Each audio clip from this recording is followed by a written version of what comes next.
Bienvenidos a una segunda entrevista veraz con una aspirante a la vicepresidencia de la República, Blanca Sacancela, en binomio con Francesco Tabacchi por Creo.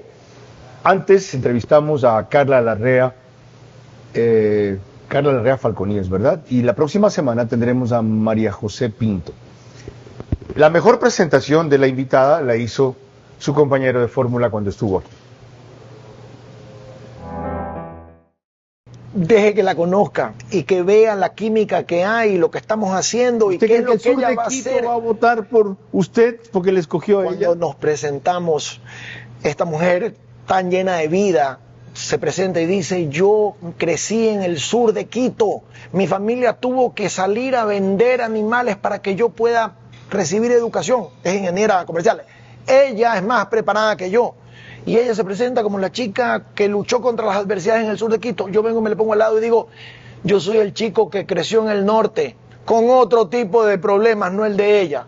Eso es el Ecuador de las diferencias, de los contrastes. No hay un color más fuerte que el que viene de los contrastes, señor Vera. Eso es lo que yo llamo un solo color al Ecuador, una sola unidad. Así se presentó... así la presentó Francesco Tabacchi a usted, ingeniera. ¿Cómo se presentaría usted? Bienvenida. Muchas gracias, Carlos, por la invitación. Un saludo a la audiencia. Blanca Sacancela es una mujer que viene efectivamente del sector sur rural de Quito, de la provincia de Pichincha. Soy una mujer que he liderado algunos procesos comunitarios, políticos, de diferentes índoles, pero sobre todo una mujer convencida de que el Ecuador necesita una mirada diferente, ideas distintas y un futuro mejor. A lo largo de estos 60 minutos vamos a explorar esa mirada diferente, ese futuro mejor y esas ideas distintas que propone la ingeniera comercial por la Universidad Politécnica Salesiana, Blanca Sacancela, candidata a la vicepresidencia de la República. Hago periodismo político desde 1975 y de opinión desde 1978. En ese género cabe ser pluralista, pero no imparcial. Mi experiencia en la búsqueda de democracia exige dejar fuera a quienes la dinamitan y criticar a quienes la construyen para que el modelo sea veraz. Respondo aquí por lo que opino. Mis invitados por lo que expresan. Nada de eso compromete o representa a este medio. Una entrevista veraz es la mejor forma de conocer la verdad. A eso los invito. Ahora. Este espacio veraz se emite gracias a Pacific Terminal, Marathon Sports, IES, Instituto Ecuatoriano de Seguridad Social, Bankers Club.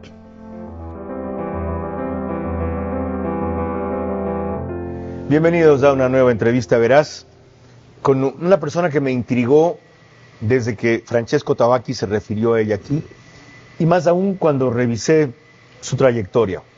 Pero permítanme primero recordarles que nos pueden seguir por Facebook y YouTube de Vera a su manera. Estamos también en Extreme TV Cable, que es canal 15 de Vito TV o 709 si prefieren alta definición. En DirecTV el canal es 194. Corresponde a Manavisión, canal 9, señal abierta solo en Manaví. A través de esas dos cableras llegamos a cerca de 30.000 hogares en el Ecuador los sábados. Ustedes que están interesados en votos, si multiplican por 2 o 3 promedio en ese momento, la mayoría mayores de 35, es el target preferente de este programa, ya pueden tener una idea de la cantidad de votantes a los que van a llegar. Pero el efecto se multiplica porque aparte de estar en redes sociales y en cableras, nos retransmite en Estados Unidos Macro Digital, que tiene cerca de 10.000, 12.000 hogares conectados, porque la mayoría son suscriptores ecuatorianos a esta hora. Y en radio, las dos principales, a nivel nacional, Caravana 750 AM y Di-Blue 88.9 FM. Además, Alborada 90.3 FM en Imbabura. Y el reprise se da únicamente por Extrema, que es 92.5 FM, desde Ambato para Cotopaxi y Tungurahua. Blanca Sacancela comenzó su larguísima trayectoria de servicio público como segunda vocal principal de la Junta Parroquial de Cumbayá. Y luego llegó, leeré lo último, hasta el 2021 fue coordinador del despacho institucional del Consejo de la Judicatura, ha sido asambleísta suplente por Pichincha, estuvo como asesora en el Ministerio de la Mujer y Derechos Humanos en el 23, fue subsecretaria de Prevención y Erradicación de la Violencia contra las Mujeres, Niños y Niñas Adolescentes. ¿Terminó encargada de ese ministerio? Sí. Ya. ¿Usted dice que en esa calidad le correspondió inaugurar 8 centros Violeta? Se inauguraron los 8 centros Violeta en todo el país. Los 5 finales estuve liderándolos yo. ¿Cómo así tantos en tan poco tiempo? Porque los tiempos de ejecución logramos que sean más rápidos y efectivos. Porque hablamos con los proveedores y sobre todo nos trasladamos al territorio. Y el último lo inauguramos aquí en la provincia del Guayas con Francesco Tabacchi, hoy mi binomio. Ahí lo conocí. Blanca, ¿qué lección le dejó ese paso por el poder en lo bueno y en lo malo? En lo bueno, ratificar mi convicción, Carlos. Yo creo y estoy convencida que la política es el arte de servir a la gente. En los espacios de toma de decisiones, uno tiene la enorme oportunidad de transformar la vida y transformar ciertas condiciones del sector del cual yo vengo, al sector al cual yo represento, un sector del sector rural. La realidad, no del privilegio, que es un porcentaje pequeño en la población ecuatoriana, sino del mayoritario. Ese paso me dejó también un sinsabor. Mirar que la burocracia, los trámites obesos, estos procesos institucionales, el CERCOP, la contratación pública, no le han hecho solamente daño al país en materia económica porque han perennizado la corrupción, sino nos han privado de lo esencial, de los servicios, de la atención, de la seguridad. Por lo tanto, si usted llega al poder, cuestión poco probable, pero no imposible, en este aspecto, ¿qué haría? En este que dice que obstaculiza concretar el primero, en cambio, que es el bueno, la herramienta para servir a la gente. Precisamente es uno de los temas que hemos hablado con Francesco, de los cuales asumiré en el caso de tener la voluntad de Dios y la decisión de los ecuatorianos. He pasado por 3 funciones del Estado. Yo soy funcionaria de carrera del Servicio Ecuatoriano de Normalización. Soy asistente. Ese es mi puesto. Y ha sido mi puesto que me lo gané a pulso en un proceso propio en la época del correísmo, a la fuerza, porque me lo merecía. Es un sueldo bajo, pero es mío. Ese es con lo que yo he mantenido a mi familia. He tenido la oportunidad de visitar estos espacios y lo que yo voy a hacer con esos 16 años de experiencia es trasladarlos y extrapolarlos a una reingeniería en el proceso de administración, especialmente en el sector de compras públicas. ¿Qué pasa con la seguridad, Carlos? Cuando nosotros decimos que por qué no existen las armas, por qué no existen los chalecos, por qué se demoraron tanto las camionetas, las tanquetas, que hoy el gobierno está ya paulatinamente haciendo la entrega, precisamente porque los trámites son engorrosos. ¿Qué significa hacer una reingeniería de esos procesos? Por ejemplo, usted recordará que cuando estuve en la Asamblea Nacional, una de las cosas positivas que pasó en el gobierno del expresidente Lasso, pero que tuvo el respaldo del legislativo, la peor crisis política que pasó ese gobierno fue la aprobación de la enmienda constitucional para que las Fuerzas Armadas den apoyo complementario a la policía. Yo fui la vicepresidenta de esa comisión y yo logré el apoyo de todas las bancadas en medio de esa crisis política, porque logramos llegar al corazón de los legisladores, llegamos a hablar con cada una de las bancadas y aprobamos esa enmienda. En estas comparecencias nosotros tuvimos la presencia de los representantes de las Fuerzas Armadas, representantes de la Policía Nacional. Si bien es cierto, la adquisición de equipo bélico, de equipo de seguridad nacional, tiene una forma y un proceso de adquisición en materia de seguridad privada, podríamos decirlo, o podríamos decirlo de manera segura, es decir, de manera directa, pero para la Policía Nacional no. Ahora, ahí era un tema fácil de sacar adelante porque era difícil ponerse en contra. ¿Qué pasa cuando los temas no sean de consenso? ¿Cómo los puede lograr? Primero, avanzar con estos procesos que son necesarios para la seguridad. Lo mismo pasa en medicina y lo mismo pasa en educación. Tiene que haber un proceso de inducción, de convencimiento al resto de actores para que la apoyen en vez de que la bloqueen. ¿Usted sabe lo que es gestionar, cabildear, lograr apoyos? Sí. ¿Dónde lo ha conseguido? En este caso puntual que le comento. ¿En qué otro más? En el caso de la ley de los comerciantes autónomos para todo el país. precisamente en estos días que he estado en esta hermosa ciudad de Guayaquil, dígase de paso que yo viví 1 año y medio aquí, viví en playas de Villamil, trabajé en el Guasmo, trabajé en Engabao, trabajé con las hermanas salesianas y con los chicos de la calle de la misión salesiana. Y regresar a esta ciudad es regresar a este corazón de hace 17 años que estuve aquí. Pero cuando nosotros trabajamos por los vendedores ambulantes, era una ley imposible de aprobar. Teníamos a los alcaldes, teníamos a los prefectos, pero ¿sabe qué pasó? Que las coincidencias nos dieron la razón y pasó el caso en Quito, cuando los policías metropolitanos vio el atropello que sufrió una comerciante. Recuerde qué es lo que consiguió esa ley. Esa ley permitió que los comerciantes puedan tener el derecho a trabajar. Un derecho fundamental que establece incluso la Constitución, pero que por temas políticos no se lo hacía, porque si no se le tenía la gente. ¿Qué es lo que ha sucedido convencida? ahora? El caos logramos de Cuenca, donde venden en cualquier parte, la ciudad es una feria libre. Logramos el voto unánime de toda la Asamblea para normar lo que no existía. Usted que resalta Guayaquil, está en contra de las restricciones que ordenaron Guayaquil. Aquí los vendedores ambulantes no pueden estar por las calles. Los metieron a los mercados, les dieron facilidades para financiar puestos y es ahí donde operan. Es que el comercio no se trata de fomentar la informalidad, el orden debe primar. ¿Por qué no se logra? Fíjese, Quito con Pavel Muñoz es una feria libre, principalmente el casco colonial. Es decir, sacaron una ley buena que no tiene cumplimiento efectivo. Pero ese es un reto y una labor de los GATS, de los gobiernos autónomos descentralizados. ¿Por qué una ley buena no tiene cumplimiento efectivo?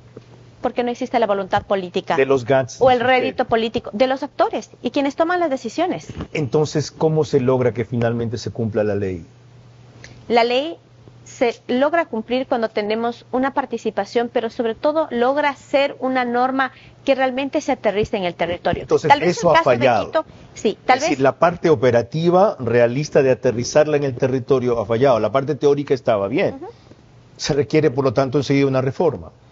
Se necesita una reforma, pero tenemos que regresar a lo importante. ¿Existen casos en donde los diferentes sectores políticos se pueden poner de acuerdo? Por supuesto. Te he citado 2. Y hay muchos en los cuales sí. Yo no creo a ninguna tienda política que esté de acuerdo con lo que está pasando en los hospitales aquí en Guayaquil, que los familiares están durmiendo en cartón, en las veredas, esperando porque no hay medicinas. Ahí va a estar Blanca Sacancela como su próxima vicepresidenta. ¿Eso le han encargado? ¿Cuál es el encargo de funciones que le ha hecho previamente el presidente o eso lo tratarán después de ganar?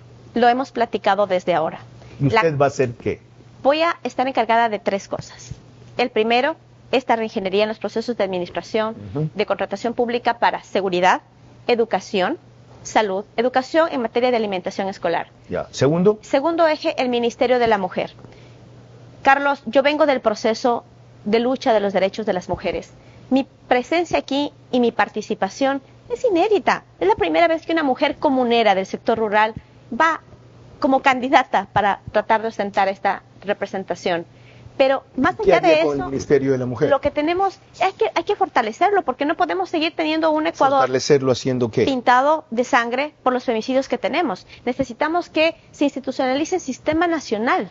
Existe un sistema nacional para la ley de prevención y erradicación de la violencia, pero que no trabaja. En el Consejo de la Judicatura se creó una sección específicamente para eso, no funciona. Es la Dirección Nacional de Acceso que lo lidera la doctora Solanda Goyes.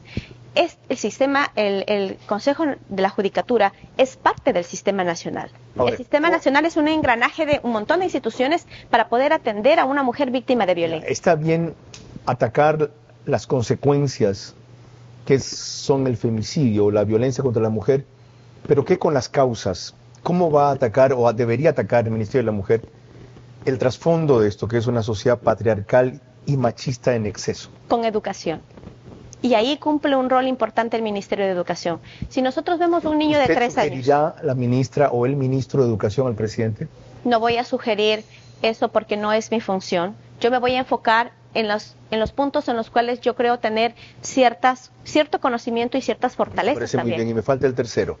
Habló de reingeniería de procesos, habló del Ministerio de la Mujer en las áreas que mencionó, salud, educación y contratación pública. ¿El tercero? El tercero y el más importante. El eje social, que se dice, bueno, el eje social es cualquier cosa, es lo más importante. Qué bien dicho. Es lo más importante. El eje social es cualquier cosa, todo el mundo habla del tejido social. Vamos a restaurar el tejido social como si fuera cuestión de birlibirloque. ¿Y?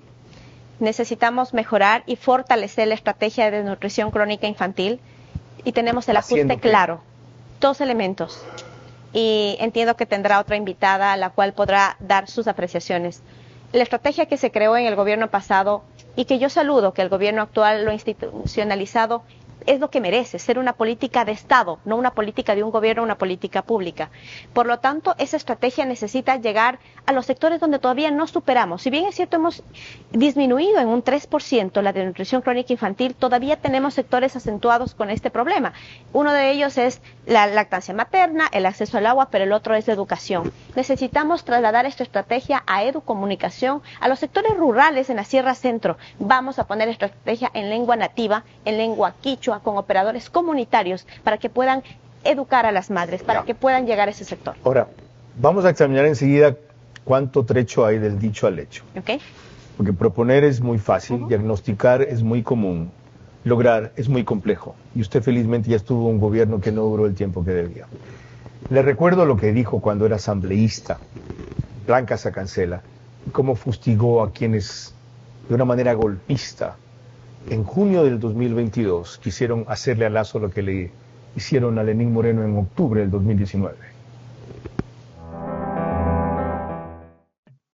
Y a ustedes que se han aprovechado de la gente humilde, del movimiento indígena, de esa protesta social, infames, cobardes, que actúan en la oscuridad, que no dan la cara, que se escudan en ciertos líderes que lo único que buscan son sus intereses personales. Líderes que hoy creen que pueden dar salvoconductos para poder decir que son racionales. Y hoy, ¿quiénes les defienden en el Pleno de la Asamblea Nacional?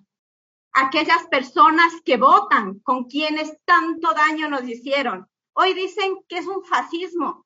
¿Cuándo levantaron su voz para reclamar por el totalitarismo que vivimos tantos años? Ustedes, que son ahora los defensores, que viajan en carros Fortuner y llegan al parqueadero de la Asamblea, que viven en zonas privilegiadas de Quito, que viven en la González Suárez y que ahora se han ido por ahí a tomarse fotos, de estar en la Casa de la Cultura. Sinvergüenzas. Indolentes son ustedes. Ustedes que han sido capaces de quitar las semillas, los valores, el trabajo de las manos de nuestros hermanos para poner las armas. Indolentes ustedes que han creado división y caos en este país.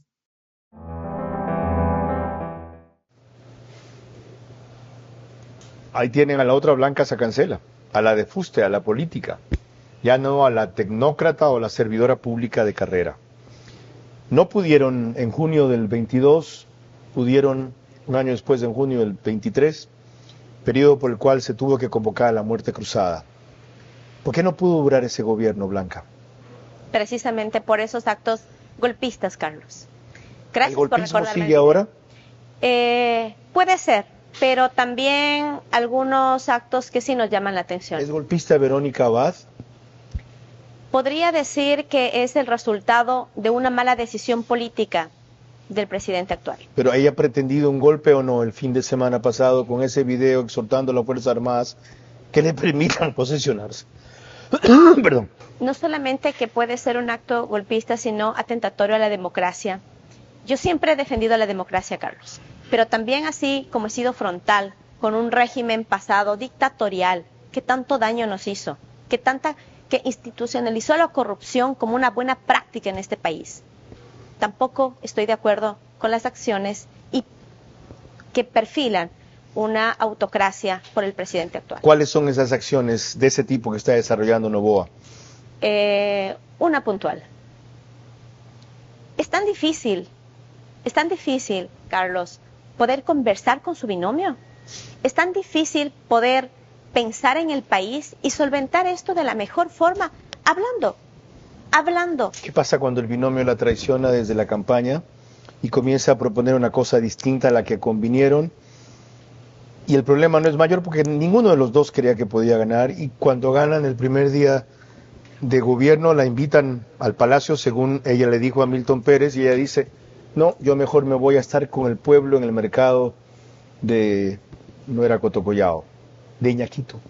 Precisamente por eso es importante el debate vicepresidencial que va a ser este 12 de enero, este domingo aquí en la ciudad de Guayaquil. Mañana, al día siguiente, sí. Necesitamos conocer a los perfiles vicepresidenciales.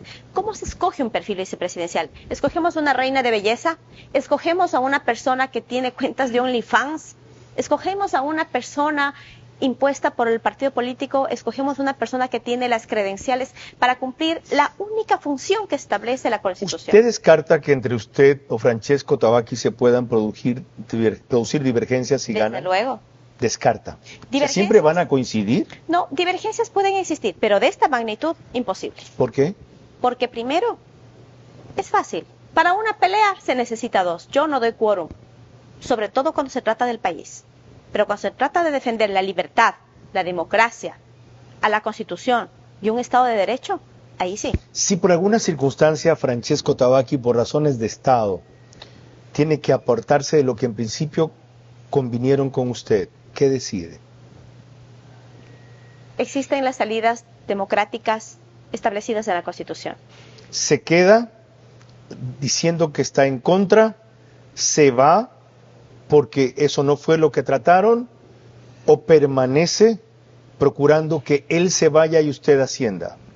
Afortunadamente estoy completamente segura que Francesco Tabaqui nunca se va a alejar de lo que con él hemos soñado, de lo que hemos construido juntos, de este plan de gobierno que está plasmado. ¿Cómo llegó a esa certeza si lo conoce tan poco? Si No lo conoció tampoco. cuando, hace un par de años, cuando vinieron a inaugurar el Centro Violeta de Guayaquil. No se necesita de mucho tiempo para conocer a las personas, sino de los momentos precisos para saber con quién uno se está platicando. ¿Y cuál fue ese momento preciso que la convenció? Cuando fuimos a Ambato y tuvimos dos momentos.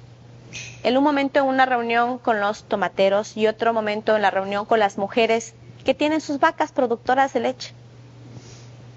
¿Y qué pasó allí? Vi a un Francesco que se quiebra. Vi a un hombre sensible. Eso es en verdad Tabaqui, y también es ella, de lo que puedo percibir. ¿Por qué entonces están tan mal en las preferencias electorales? ¿Por qué se ha unido ahora Guillermo Lasso? ¿Es por eso? Lo hablaremos al volver.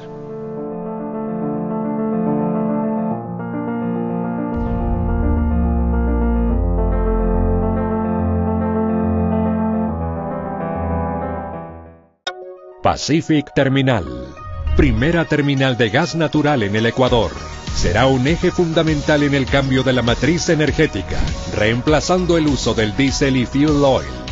Nuestro objetivo es promover el uso de gas natural como combustible principalmente en la industria y sector camaronero del país, reduciendo costos y emisiones de CO2. Pacific Terminal. Uno piensa y lo peor, a veces uno ya como que no quiere hacer nada, ya. Tengo dos nietitas que ya son las que me animan. Yo me hice trasplante por todos mis riñones dañados y tenía que hacerme diálisis. Uno se desmayaba, ya tenían que volver a acostar por ahí hasta que lo reanimaran a uno. Yo esperé por el trasplante 6 o 7 meses desde cuando me llamaron a Guayaquil. El IES me salvó la vida, porque pasaba un postado en casa, ya no era nadie. Yo no tenía los $80,000 para hacerme los trasplantes. Si uno a veces trabaja nomás como para alimentarse, y si apenas para los viajes tenemos para acá. Y el IES me ha ayudado con el trasplante para estar más tiempo con mi familia. Gracias a IES.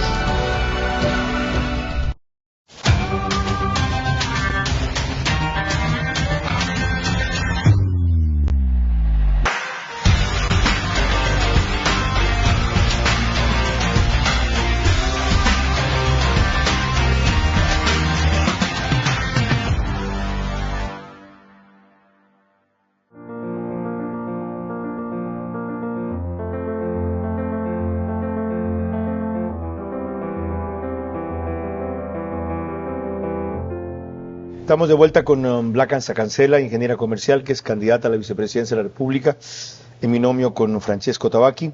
Antes de proseguir, permítame agradecer a los auspiciantes que hacen posible este encuentro de todos los sábados a las 22 horas y disculparme porque no pudimos grabar con ella misma el programa el sábado anterior como estaba previsto.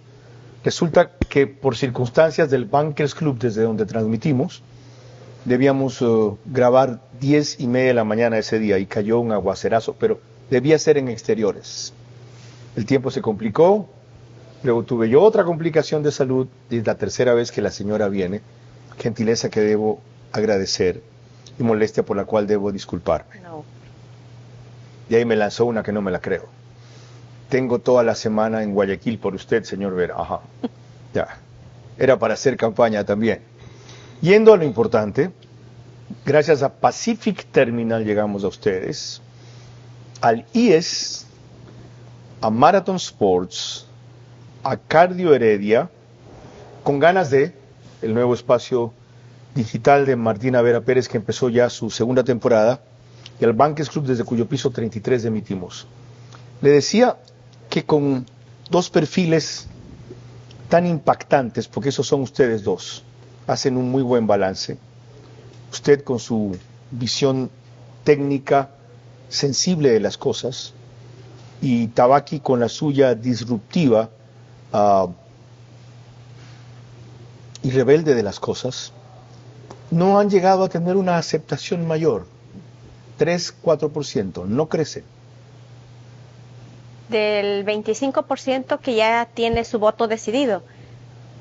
Pero el 75% de los ecuatorianos todavía no han decidido su voto, porque estamos saliendo de unas fiestas. Esta fue la primera semana, digamos, operativa de trabajo, donde la gente está pensando primero, los que se quedaron sin empleo, ver qué hacer, y segundo, empezar a ver las mejores opciones. Por eso nosotros somos una mejor opción. Según datos, es 40% el que no ha decidido y 60% el que no ha decidido, pero supongamos que es 75%, según su estimación, la que no ha decidido.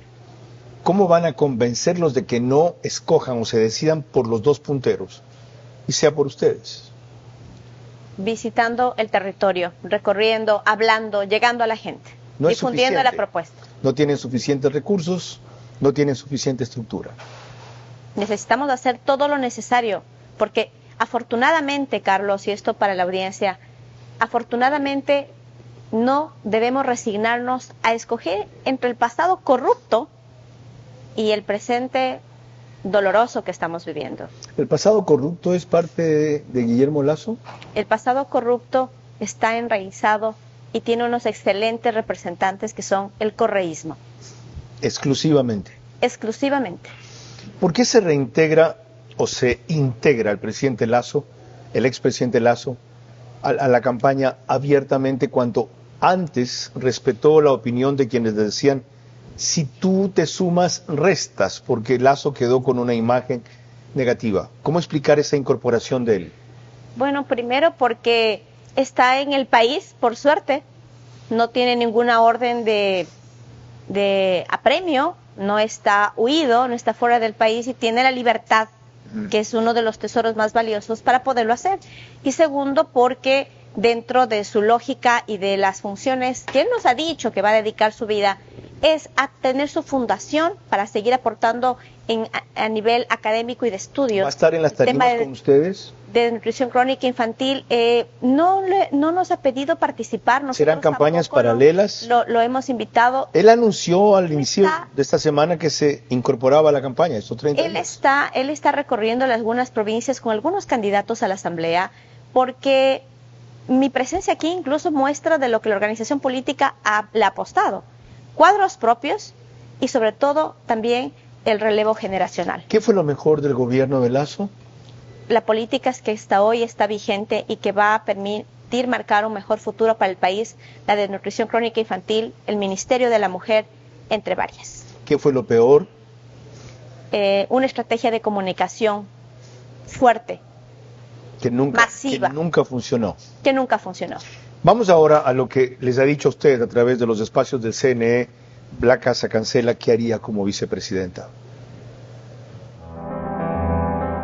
Con Francesco Tabaqui hemos hablado del rol de trabajo en equipo que vamos a tener. Yo voy a estar enfocada en institucionalizar nuevamente al IES.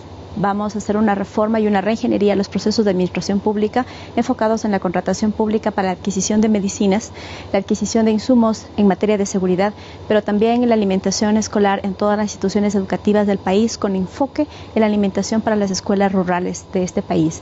Estaré a cargo de la institucionalización del tema de la discapacidad. Tenemos 1.2 millones de personas con discapacidad en el Ecuador que necesitan atender y entender que el tejido social debe ser atendido, debe ser priorizado, y eso es lo que vamos a hacer.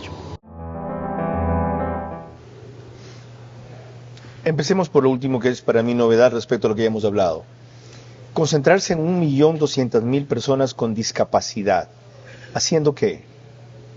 Necesitamos sacar a la Subsecretaría de Discapacidades, a la cual se redujo la estrategia de atención a las personas con discapacidad, que es una buena práctica también de un gobierno. ¿Rescatar el plan de Lenín Moreno? Lo ha dicho Francesco Tabaqui, vamos a rescatar las buenas prácticas de los gobiernos pasados. Esta es una de ellas, por ejemplo. Necesitamos adscribirla nuevamente a la vicepresidencia de la República. Por eso yo digo que voy a estar a cargo de esto, porque cuando uno tiene una persona con discapacidad, no es únicamente la persona con discapacidad, es el entorno, es en pensar que incluso tenemos prácticas en Europa en donde las personas con discapacidad se insertan a la vida económica productiva. Es en efecto afectar en el sentido de llegar y beneficiar en el sentido de rescatar o ayudar a cerca de 6 millones de personas, porque por lo menos de 2 o 3 personas están rodeadas e influyen en su vida 1.200.000 personas con discapacidad.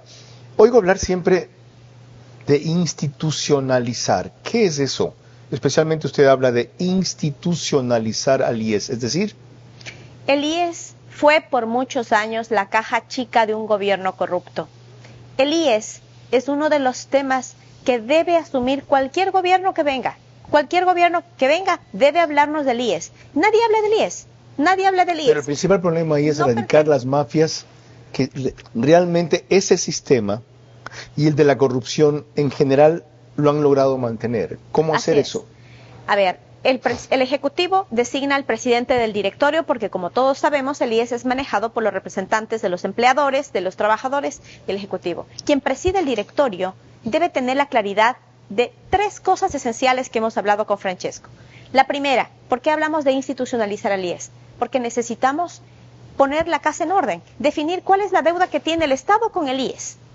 Eso primero. Lo han proclamado todos, Blanca, ¿por qué no lo han conseguido? Se tiene que hacer una auditoría porque no hay una hoja de ruta. ¿Se han hecho varias? No. ¿No las aplican? No. Se tiene que llegar a un consenso y un acuerdo y poner un fin a eso, sino ¿qué va a pasar? Lo otro, la Asamblea echó abajo una ley que ampliaba la composición del Consejo Directivo de 3 a 5, porque ahí no tienen representación afiliados y jubilados.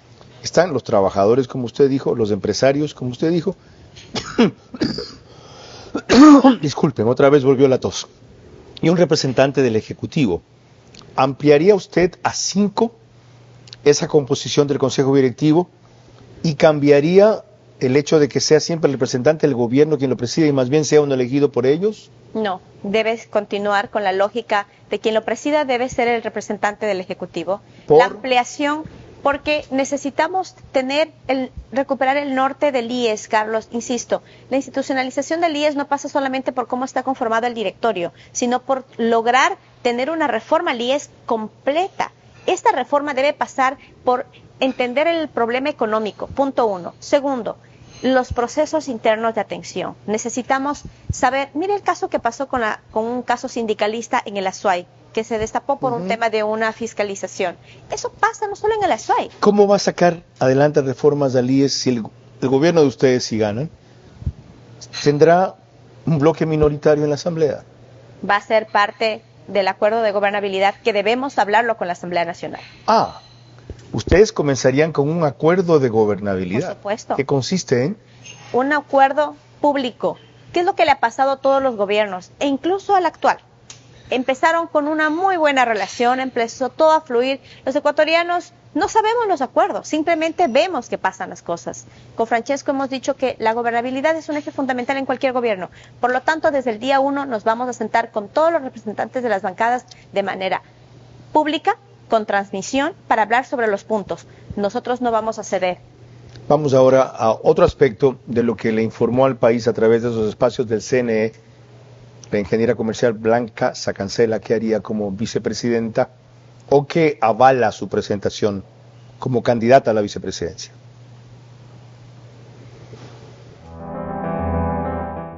En el 2009 decidí ser vocal del gobierno parroquial de Cumbayá, fui asesora del municipio de Quito, pasé también por el gobierno provincial de Pichincha, llegué al Consejo de la Judicatura y fui asambleísta de la República. Pero el paso más importante fue haber pasado por el Ministerio de la Mujer y mientras inaugurábamos cada Centro Violeta y conectarnos con la experiencia de cada de las miles de mujeres violentadas en este país, me ha dado la capacidad y la fortaleza para decir que estoy lista para representar a la mujer ecuatoriana y para servir a los ecuatorianos.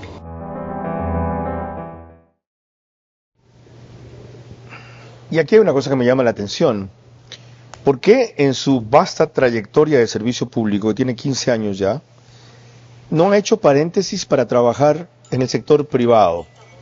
Ya, segunda vocal principal de la Junta Parroquial de Cumbayá, coordinadora de parroquias del municipio de Quito, asesora del municipio de Quito, servidora municipal del municipio del Distrito Metropolitano de Quito, servidora pública de apoyo en el Servicio Ecuatoriano de Normalización, INEN, asistente de adquisición del Servicio Ecuatoriano de Normalización, INEN, técnica de apoyo en el Gobierno Autónomo Centralizado de la provincia de Pichincha, servidor público del Servicio Ecuatoriano de Normalización, INEN, coordinadora, en fin, son 2 hojas.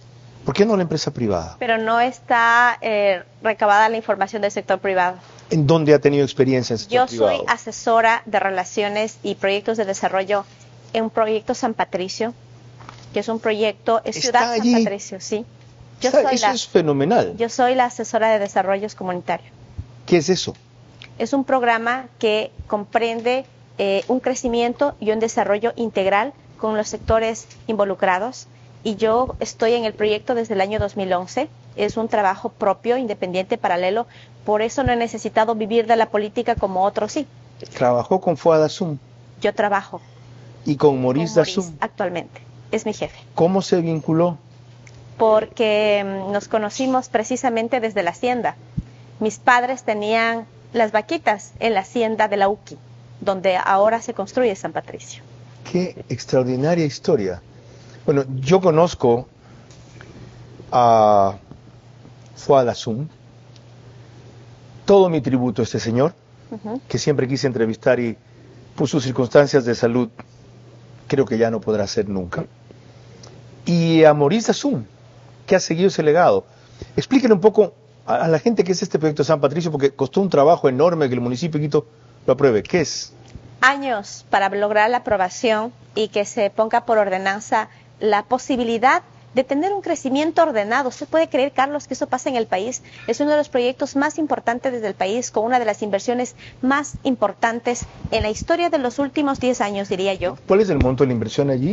No le podría dar con precisión el monto de la inversión, pero son varios millones de dólares. ¿Qué es San Patricio? San Patricio es un concepto de ciudad inteligente que contempla un desarrollo de ciudad real en un entorno rodeado por diferentes sectores, como comunidades, como el sector urbanístico de Cumbayá, pero San Patricio llega... ¿Es una ciudad dentro de otra ciudad? Es una ciudad dentro de otra ciudad y tenemos un PUAE especial aprobado para el proyecto. ¿Qué es eso? Es un plan de uso y gestión del suelo especial que se nos aprobó recién justo en al final de la gestión del ex alcalde Guarderas. ¿Y cuál es ahí su rol de vínculo con la comunidad? Yo soy la coordinadora de relaciones comunitarias del proyecto. ¿Qué hace qué? Que se encarga de tener un desarrollo y el contacto con la comunidad. Con la que vive fuera, alrededor, cerca. Así es. ¿Para conseguir qué? Por lo tanto, la visión de los inversionistas y del promotor es que San Patricio no crezca per se, sino que tenga un crecimiento real. Yo soy de la comuna Lumbicí. La comuna Lumbicí no es vecina de San Patricio, pero es dentro del impacto. Y para el mismo Fuad su familia. Lumbici era parte del corazón de esa hacienda que no lo deja morir y sus hijos han tenido este legado. ¿Qué es lo que están haciendo para integrar a la comunidad? Se va a construir un centro de salud para la comunidad con inversión privada, que es lo que el sector público no lo puede hacer. ¿Cómo asegurar que estando allí semejante proyecto? En escuelas. ¿Se emplea gente de la comunidad? Se emplea gente con la comunidad. El porcentaje de la mano de obra que está actualmente en la primera etapa de obra gris de uno de los proyectos más importantes, como el nuevo hospital metropolitano, irá el nuevo hotel Hilton Colón de la cadena Colón ahí. Y en teoría, quien viva allí no necesitaría salir de allí. No. Si ahí tiene escuelas, hospitales, colegios, para no congestionar. Pero sobre todo tienen una generación propia de energía autosustentable, y también un sistema de reutilización del agua. Es un proyecto increíble. Me honro y me permito por usted decirlo. Esto es algo muy privado en mi vida que lo he hecho por muchos años. Sorpresa para mí. Y un punto más a favor de la experiencia de esta señora, que viniendo de una extracción popular, campesina, ¿verdad? Agrícola, en vez de ver a los inversionistas como enemigos, como patrones, con envidia y con insidia, los ven como un instrumento promotor del desarrollo de su comunidad. Más gente con ese espíritu necesitamos, que fomente la integración y no el resentimiento. Enseguida volvemos con más.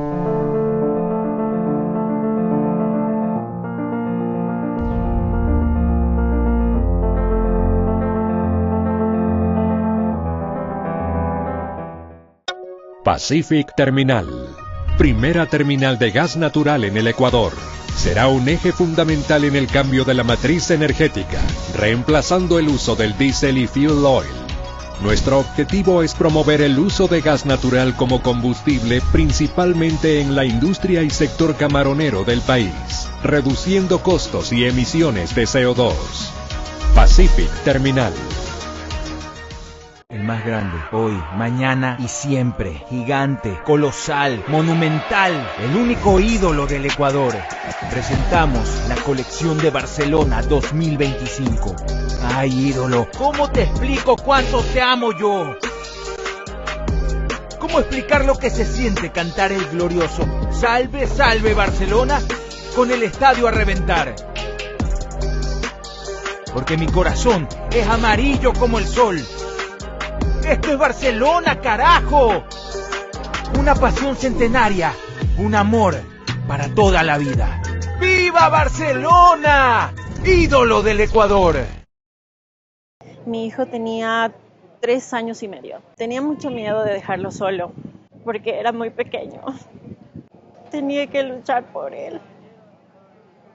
No podía quedarse sin su mamá.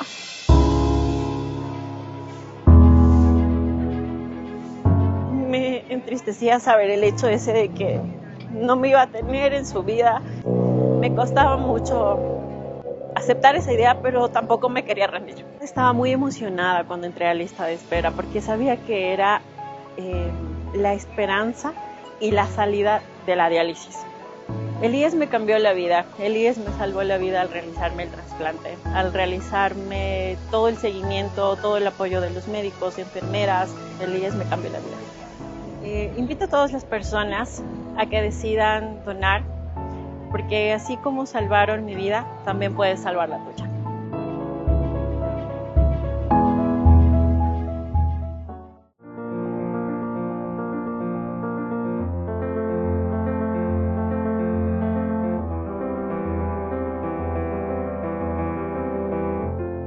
Blanca Cancela, candidata a la vicepresidencia de la República por Creo 21, con Francesco Tabaqui, estuvo recién con Fernando El Rincón en CNN a propósito de las crisis que ha generado la vicepresidenta Abad en el Ecuador. Tanto el presidente Daniel Noboa ha mostrado diferentes momentos en donde nos ha permitido ver sus rasgos machistas, no solamente con la vicepresidenta, sino también con una de sus propias ministras, también con la madre de una de sus hijas y con un sinnúmero de acontecimientos que han venido sucediendo en el país. Pero también el sistema político, no solamente del ecuatoriano, de América Latina, todavía tiene esta deuda histórica con las mujeres. Por eso nosotras estamos aquí para marcar la historia en el Ecuador, pero también en América Latina. Estas luchas históricas y estas pugnas entre la izquierda ideológica, la derecha económica, nunca se han puesto de acuerdo. Es importante pensar en una tercera opción, en una tercera vía, en decirle a la gente la verdad. ¿Quién nos presentó a la vicepresidenta Verónica Abad? ¿Quién la postuló? Fue el mismo presidente de la República. ¿Cómo puede ser posible, Fernando, para el Ecuador y para el mundo entero, que en medio de una crisis energética profunda, muy grave, la gente se está muriendo, los negocios están cerrando, las empresas están quebrando, los ecuatorianos estamos a oscuras, estamos en tinieblas, tenemos una crisis en materia de salud, tenemos una crisis en materia de educación y sobre todo en materia de seguridad, tenemos una fuerte crisis, tenemos muertes violentas todos los días y para colmo tener que asumir y tener los ciudadanos, los ecuatorianos, que pagar las consecuencias por las diferencias personales y políticas del presidente de la República con su propia vicepresidenta, nos parece totalmente algo injusto. ¿Esa crisis está resuelta? O por lo menos temporalmente. ¿Qué piensa de la vía por la que optó Noboa para el desenlace que hasta ahora tiene eso? Es decir, al principio no tomar licencia, como le permitía un dictamen de la Corte Constitucional, porque lo de él no es reelección, al día siguiente rectificar y tomarla, al darse cuenta que cualquier acto en el poder podía ser interpretado como acto de campaña, mientras que la vicepresidenta, primero en silencio y luego en protesta, sigue sin poder ejercer la función que se le asignó al no ir a Turquía. ¿Cómo entender el desenlace de este conflicto? Entender como un mal precedente para la política ecuatoriana, para la historia y para el sistema democrático ecuatoriano. Porque yo le hago el mismo ejercicio a Carlos, con los mismos análisis jurídicos que para eso no estamos. Pero, ¿qué pasaría en el escenario no consentido que gana el correísmo? A Diego Borja lo mandan a Indonesia, viene Rafael Correa como secretario de la Administración Pública y luego es vicepresidente de la República. Rafael Correa no puede venir al país porque iría a la cárcel si es que regresa. Tendríamos que ver qué es lo que pasa después de un lapso de este gobierno con las declaraciones de uno de sus asambleístas en la inauguración de la campaña aquí mismo en la ciudad de Guayaquil. ¿Qué dijo qué? Que se puede forzar la norma y que lo que él dijo textualmente es que su plan es que regrese Correa. Correcto. Y con estos precedentes de formar y de ajustar y de estirar la norma, lo que podemos sembrar, lo que podemos, estoy diciendo con claridad, sembrar, es un pésimo precedente. Es decir, eso iba. Noboa está sentando un precedente que en el evento de ganar Luisa González permitiría traer así a Correa, encargarle la vicepresidencia y luego ella decir que renuncia y Correa presidente sin haber sido elegido. Usted lo ha dicho con absoluta claridad. Pero eso parte de la hipótesis de que Luisa González puede ganar. Porque puede ganar ella o puede ganar cualquier otro binomio.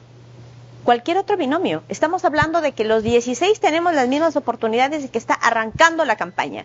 Y en el escenario no contemplado de que ocurra eso, de que sea una, porque es una de las opciones, es una de las alternativas, podría pasar eso. Ahora, ingeniera, estamos hablando de hechos consumados. Ya Noboa tomó su decisión. ¿Por qué ustedes no se han unido al grupo de candidatos que por distintas vías lo cuestionan e inclusive pretenden enjuiciarlo? Henry Cucalón lo hizo ante el CNE, Jorge Escala ante la Fiscalía, Luis Felipe Tillería ante el TCE. ¿Por qué no se han unido ustedes a ese grupo que lo cuestiona? Porque nosotros no nos unimos para atacar a alguien.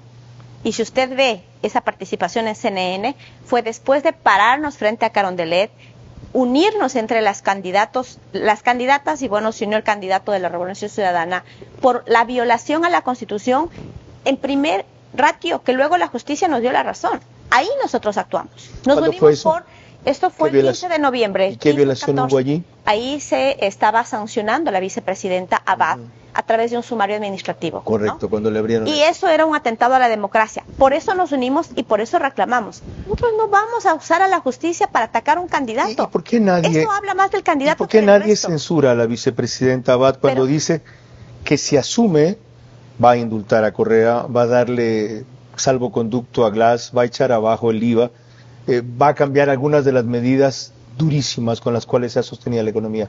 ¿Por qué ahí no se preocupa usted de censurar eso? ¿Por qué no critica la traición de ella a la promesa al presidente, la falta de lealtad con él?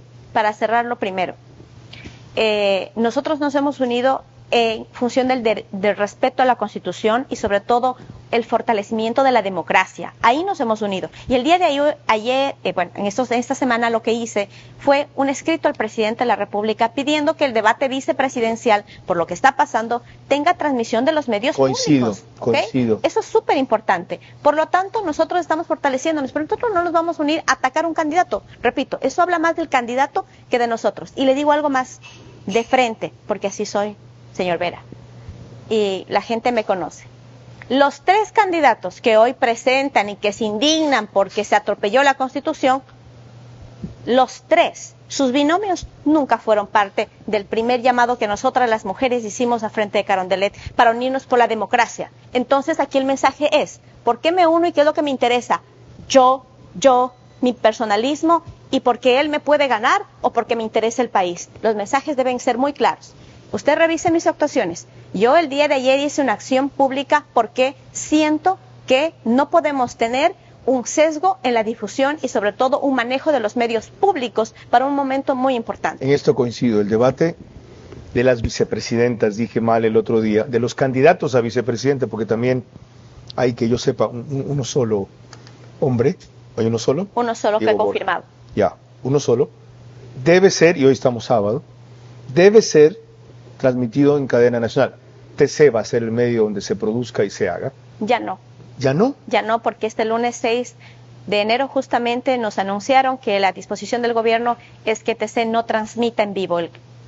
Por eso fue la acción esta semana de la carta pública al presidente de la República. Para que ¿Dónde lo van a grabar o va en vivo? Es en vivo a través de RTU el día de mañana.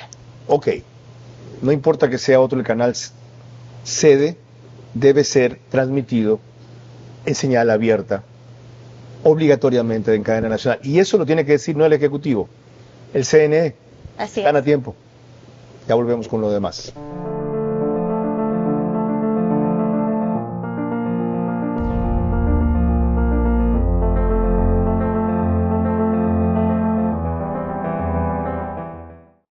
Uno piensa y lo peor, a veces uno ya como que no quiere hacer nada, ya.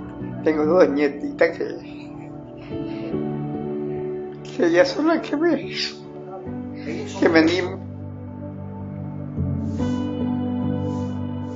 Yo me hice trasplante por estaban mis riñones dañados y tenía que hacerme diálisis. Uno se desmayaba, ya tenían que volver a acostar por ahí hasta que lo reanimaran a uno. Yo esperé por el trasplante 6 o 7 meses desde que cuando me llamaron a Huelva. El IES me salvó la vida, porque pasaba un costado en casa, ya no era nadie. Yo no tenía los $80,000 para hacerme los trasplantes. Si uno a veces trabaja nomás como para alimentarse, y si apenas para los viajes tenemos para acá. Aquí el IES me ha ayudado con el trasplante, para estar más tiempo con mi familia. Gracias a IES.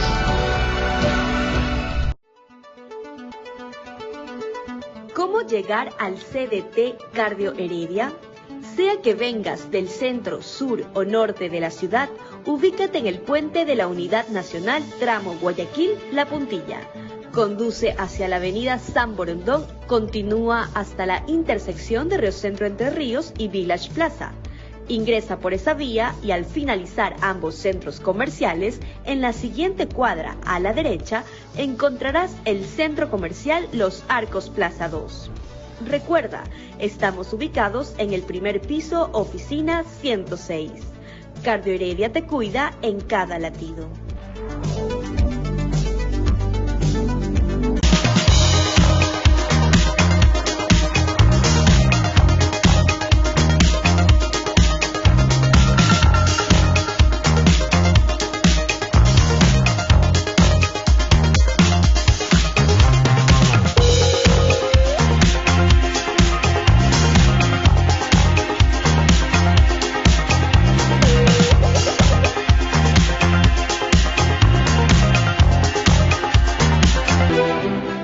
Vive la experiencia Bankers en nuestros amplios salones con vista panorámica. El lugar ideal para celebrar tus eventos sociales y corporativos al más alto nivel. Contáctanos al 099-2685-224 o a través de nuestras redes sociales @Bankers Club Ecuador y disfruta de los mejores espacios de la ciudad con la mejor gastronomía. Eleva tus eventos al estilo Bankers Club.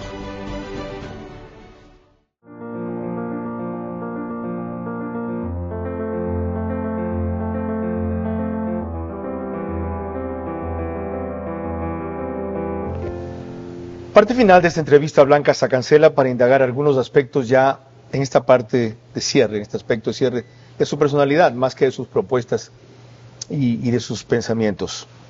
¿Usted va a reincidir en una candidatura si pierde esta vez? Yo voy a reincidir en el servicio a la gente. Yo, repito, soy una convencida de que la política debe ser una opción de servir a la gente. Y ahí voy a estar. ¿A la tercera va la vencida? Más allá de los resultados, yo he ganado mucho y sobre todo voy a demostrar que las mujeres no necesitamos etiquetas, no necesitamos cualidades que la sociedad nos ha impuesto para demostrar que tenemos capacidad. ¿Este país no está preparado para una presidenta mujer todavía? Está preparado. ¿Y qué pasa que no logra una candidata mujer aglutinar ese voto? En las próximas elecciones esperamos que existan más candidatas mujeres a la presidencia. ¿Y por qué no pasa ahora? Porque la candidata que usted habla del 25% que tiene la mejor aceptación, no es ella, no tiene voz propia, no representa a las mujeres. Por lo tanto, no puede aglutinar un voto del cual ella simplemente es una caja de resonancia. ¿Usted se reconoce como indígena? Sí. En mi cédula también. ¿Por qué lo es? Porque mis raíces son indígenas. ¿Y qué piensa del movimiento indígena que tiene un candidato como Leonidas Issa? Pienso que ellos tienen el derecho de participar, no tienen la verdad. Este país es plural y pienso que debemos ver una mejor opción. Para eso estamos aquí con Francesco Tabaqui. Algunos de los indígenas llaman desclasados a una indígena como usted, que completa la fórmula nada menos que de un aristócrata. Los calificativos simplemente son formas de expresar aquellos sentimientos de falta de entendimiento y de no comprender y no entender un sistema democrático y el derecho plural de participar y de entender que precisamente ese es el Ecuador, como dice Francesco, el Ecuador del contraste, el Ecuador de la diversidad. ¿Cómo han aguantado en su familia el sacrificio? Que significa, primero, ser una servidora pública con su nivel de entrega. Y segundo, ahora, casi una madre ausente por su trabajo de campaña. Mi familia es el motor de todo para mí. El día que recibí la invitación estuvieron conmigo. Platiqué en casa para tomar la decisión, pero saben que es parte de mi estilo de vida y creo que puedo ser uno de los legados que puedo dejar a ellos. Luchar por los sueños en medio de todo, saber que se vale jugar honesto, saber que se vale ser una persona de bien y ser una persona con convicciones claras. Ingeniera, ya nos ha contado qué pasa si gana, qué pasa si pierde. Blanca Sacancela va a seguir sirviendo al país desde cualquier lugar. Regresaré a mi trabajo, pero siempre estaré lista para servir al Ecuador. Gracias por su tiempo, por su paciencia y por su tolerancia. A la tercera fue la vencida. En cuanto a la entrevista que la programamos 2 veces y recién la tercera la pudimos realizar. Mañana en el debate de candidatos a la vicepresidencia de la República, aunque hay uno solo, yo creo todavía en el castellano que, sin ser machista, el masculino en este caso engloba los dos géneros para no estar diciendo el candidato y la candidata, o como esta constitución, presidenta o vicepresidenta. En fin, mañana el debate en que ella participe debe ser público.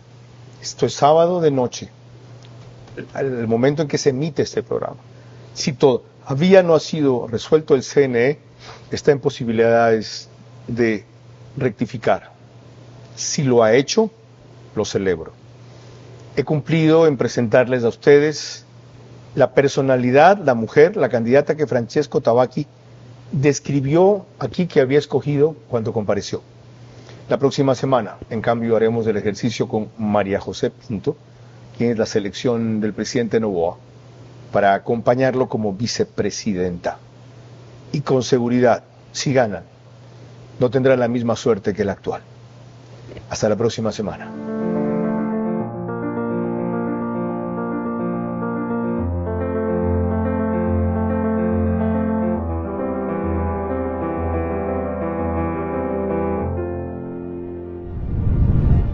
Este espacio Veraz se emite gracias a Pacific Terminal, Marathon Sports, IES, Instituto Ecuatoriano de Seguridad Social, Bankers Club.